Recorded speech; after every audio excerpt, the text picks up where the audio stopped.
बाबा हरभजन सिंह। मेरा नाम अभिषेक है। मेरा बचपन से ही आर्मी में जाने का सपना था और अभी पूरा भी हो गया। मेरी आर्मी में नई नई जॉइनिंग थी। अपनी सिक्किम पोस्टिंग के लिए ट्रेन से जा रहा था। मैंने देखा एक ट्रेन की सीट के पास आकर बहुत सारे जवान उस सीट पर हाथ जोड़कर जा रहे थे। वो सीट एकदम खाली थी और सीट के नीचे दो बड़े बड़े बक्से रखे थे। मुझे कुछ समझ नहीं आया और मैं अपनी आंखें बंद करके सो गया। देर रात मेरी आंखें खुली तो अंधेरे में मैंने आर्मी की यूनिफॉर्म पहने बैठा एक लड़का देखा जो उसी खाली सीट पर बैठा था और मुझे एक मुस्कान के साथ देख रहा था। उसे देखते ही मैं थोड़ा घबरा गया और उठकर बैठ गया।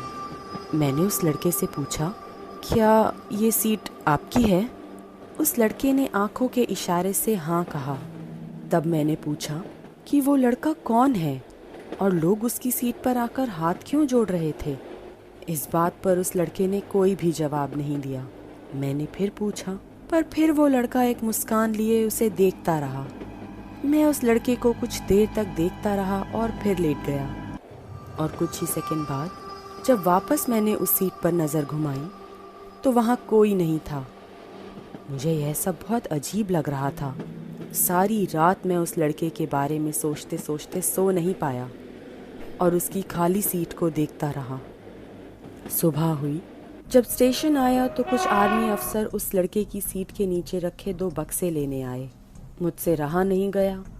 मैंने बाकी अफसर से उस लड़के के बारे में पूछा, क्या आप मुझे बता सकते हैं यह किसकी सीट है और सब जवान यहाँ हाथ जोड़कर क्यों जा रहे थे? आपकी नई जॉइनिंग है क्या? जी हाँ, उन अफसर ने बताया कि वो सीट बाबा हरभजन सिंह की है जिनकी 1968 में मौत हो चुकी थी।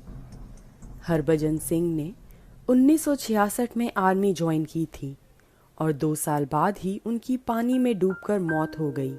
3 दिन तक जब तक उनकी लाश नहीं मिली तब तक बाकी फौज वालों ने उन्हें भगोड़ा घोषित कर दिया। पर एक रात वो अपने एक दोस्त के सपने में आए और उनका शव कहाँ मिलेगा वो बताया। जब आर्मी ने सर्च किया तो उनका शव उसी एग्जैक्ट जगह से मिला।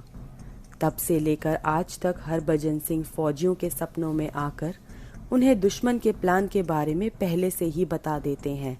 इस तरह वो इंडो चीन बॉर्डर पर 40 साल से इंडिया की रक्षा करते आए हैं।